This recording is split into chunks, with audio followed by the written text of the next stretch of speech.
everyone! Welcome back again sa my channel. This is the one of Lex. For this video day, papunta na naman tayo ng market. So, isisingit natin si vloggers.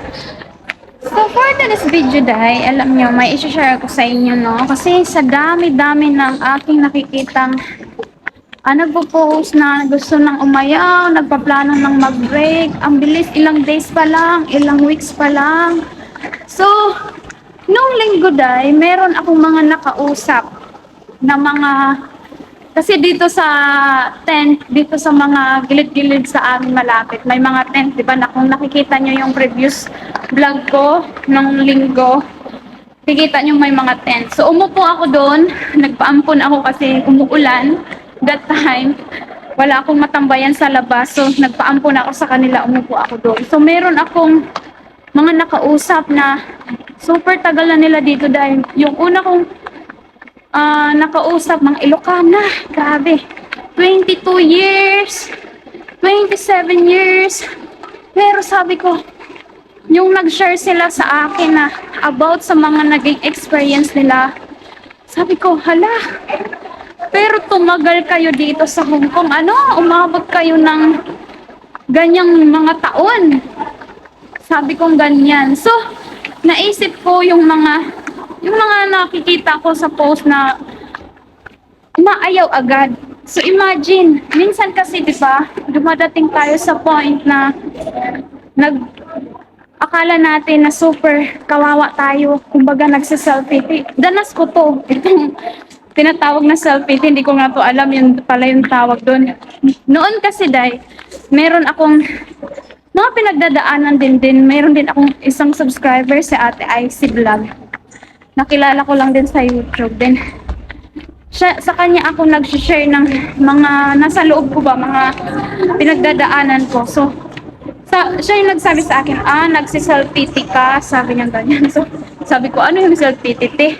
Yung awang-awa sa sarili ba? So, doon, pag ganun yung nararamdaman natin, ang nangyayari ay napasok yung ayaw ko na, suko na ako, yung ganun. Pero nung narinig ko yung mga kwento ng ilan sila, 4 silang na chika-chikahan ko noong linggo. So masasabi ko talaga, kumbaga yung mga pinagdaanan nila, mas worse pa. So, ako gusto ko yung makarinig ng ganito kasi nagkakaroon tayo ng, kumbaga, alam mo yung feeling na parang sukong-suko ka na, pero pag nakarinig ka ng ganun, siya nga, nakaya niya na parang mas worse pa yung situation niya. Yun yung ko, kaya gustong-gusto ko makinig ng mga kwento ng mga nakakatanda sa akin, kasi doon natututo tayo, So, unang-una kong nakausap, subscriber ko yon. Nung umaga ko siya nakachismisan. So, subscriber ko yon din. Sabi ko sa kanya, ate, hindi ka talaga nagala, lagi ka talaga nandito. Sabi niya, oo, kasi magastos din pag laging nagala. Then, sabi ko, napunta na sa mga napundar. Sabi ko, napundar mo kasi 8 months na lang ata siya, mai-in contract na siya. Sabi niya gano'n. Nakapagawa na rin daw siya ng napatapos na niya yung paupahan niya. So, na-amaze ako kasi alam mo yun. Then, hindi pa natapos yung kontrata niya, may naipundar na siya, may paupahan, akin daw na yung bahay niya. So, sabi ko, then, nabanggit nga niya yun na sabi niya, hindi daw siya mag-renew sa amo niya. Sabi ko, bakit?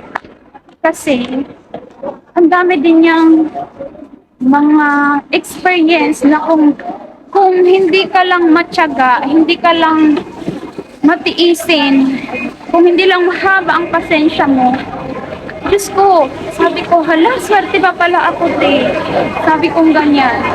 Swerte pa pala ako. Sabi, oo, may mga sitwasyon ba na hindi mo inaasahan, yung mga ganun. Then, tulad nung basta lahat ng kasalanan ng bata sa kanya sinisisi. Pag galit yung magulang sa mga anak, nabubuntunan din siya. Ganun ang ginagawa, ang hirap.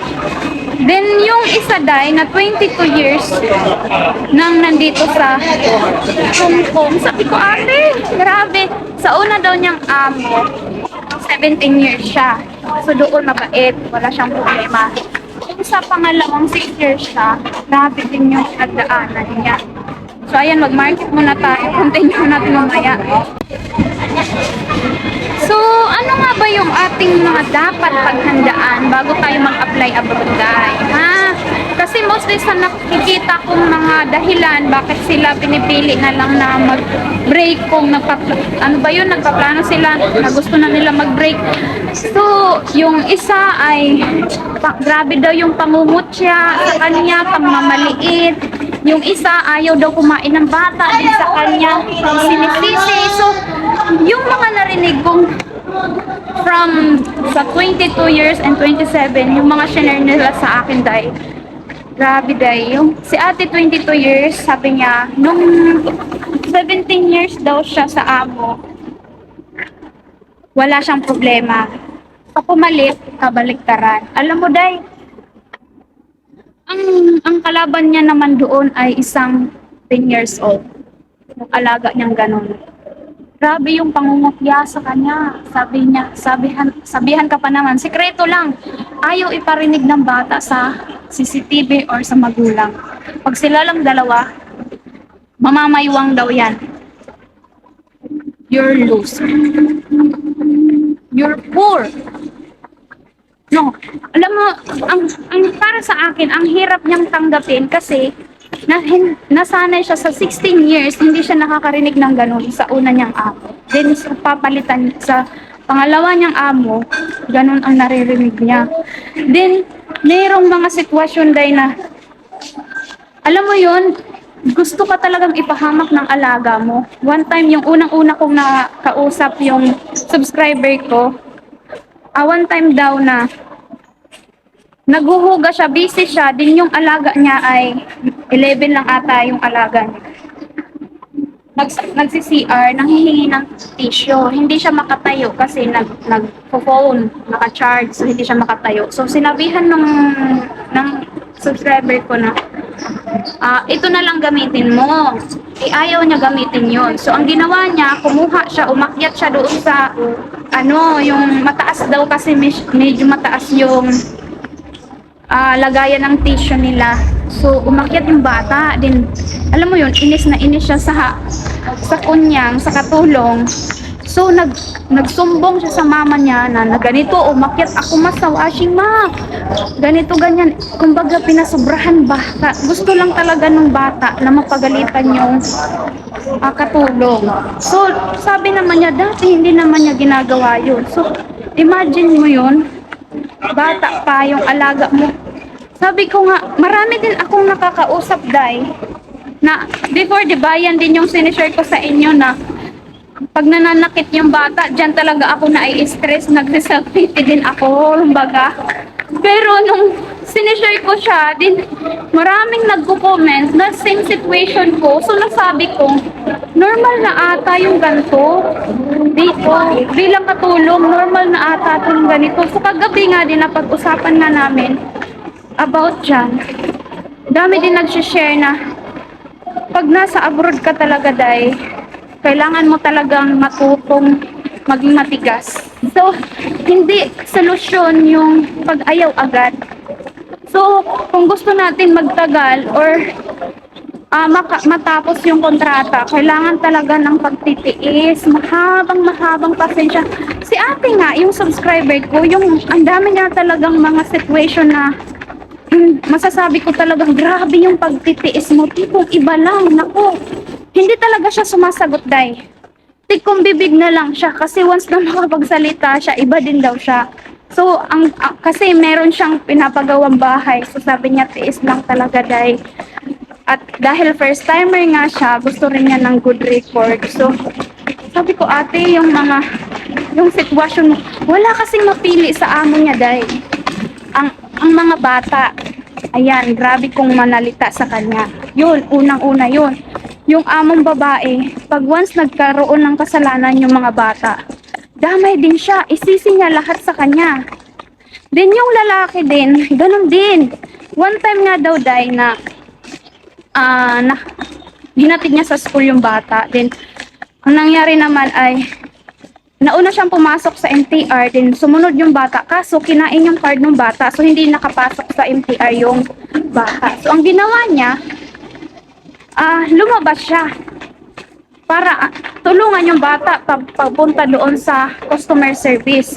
So ang nangyari day, kasi yung card na ginamit, yung octopus nang ginamit, sa amo yung na lalaki. Nung nalaman nung among lalaki na dapat daw hindi siya lumabas dahil lang daw sa 12 Hong Kong dollar daw. Dahil grabe na yung pananalita sa kanya. Tinanong niya kasi ako, dito sila nagtatambay, oh. Kung ikaw ba day ganun ang sitwasyon mo, ano ba ang gagawin mo? Ang gusto kasi ng amo niyang lalaki, tumawag sana daw siya sa amo niyang lalaki. So yun ang sabi ko din, kasi ako sanay din ako na before do anything else, tama ba yung English ko? Bago ako gumawa ng action, kung walang bilin yung mga amo ko, saka ako at tatawagan ko muna sila. So that time daw, hindi na daw niya naisip na tawagan ang amo niya. So grabe na daw yun. Wala kang pakialam. Pera ko yan. Sabi sa kanya ng, sabi ko, ate, grabe yung pagtitiis mo talaga. Oo, day, para sa bahay, day. At ngayon nga, tapos na, may umuupa na daw yung 2 room. May umuupa na daw, tag 3-5. O, diba, nakaka-inspired yung ganun. So, kung sa umpisa pa lang, umayaw na siya, may bahay kaya siya ngayon? So kung gusto natin tumagal, dapat handa tayo sa mga ganitong sitwasyon, no? Kung gusto natin tumagal sa abroad. So ayan lang for today's video, dahil mahaba na dahil. Nandito na ako sa building namin. So kung nagustuhan mo ang video na to, don't forget like and subscribe my channel. Sa next vlog. Bye bye!